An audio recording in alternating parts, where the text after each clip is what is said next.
ஆக்சுவலாக நண்டு நல்லா சமைக்க தெரியும் எனக்கு. பட் நண்டை வந்து க்ளீன் பண்ண தெரியவே தெரியாது. ரொம்ப வருஷம் எனக்கு நண்டு க்ளீன் பண்ணுறதுனா ரொம்ப பயம். அது நீட்டாக இருக்கும்ல கை கால்லாம், அதனால் எனக்கு அது ரொம்ப பயம். கையில் குத்திடும், வலிக்கும்ன்ட்டு. அதுக்கப்புறம் என்ன பண்ணேன், சரி எப்போவுமே நம்ம யாருக்கையா வெயிட் பண்ணிவிட்டு கட் பண்ணி வாங்கிட்டு வரணுமே இல்லையா, அதனால் அது நிறைய தடவை நண்டு சாப்பிடணுன்னு ஆசையாக இருக்கும். பட் வந்து அதை க்ளீன் பண்ண தெரியாதனால வெயிட் பண்ணிகிட்ருக்கேன்னா, இந்த தடவை அதை கற்றுக்கணும்னு சொல்லிவிட்டு ஒரு தடவை அந்த கடைக்கார ஆண்டிக்கிட்டே கேட்டேன்.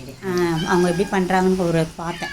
அதுக்கப்புறம் திரும்பவும் வந்து இன்னொரு ஆண்டி எங்கள் வீட்டில் இருந்தாங்க, அந்த ஆண்டியும் பண்ணி காட்டினாங்க. பட் அப்போவும் எனக்கு மறந்து போயிடுச்சு.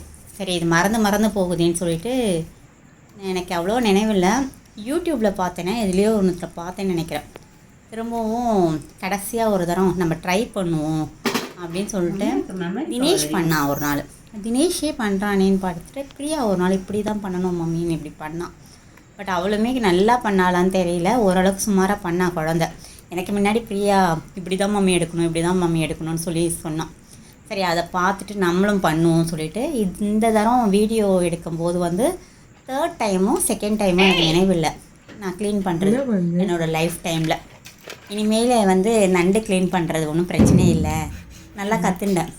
இதுலேயுமே லாஸ்ட்டில் ஒரு விஷயம் என்ன பண்ணேன்னா, சைடில் ஒன்று இருக்கும், அது பிரியா தான் சொன்னான், மம்மி இது எடுத்துடணும் மம்மி அப்படின்னு. சரி எடுத்துட்டேன். இப்போ வந்து நண்டு நல்லா க்ளீன் பண்ண கற்றுக்கிட்டேன். ரொம்ப ஹாப்பி. இவ்வளோ நாள் நண்டு மீன் எல்லாமே நல்லா சின்ன வயசுலேருந்தே கட் பண்ண தெரிஞ்சோம்.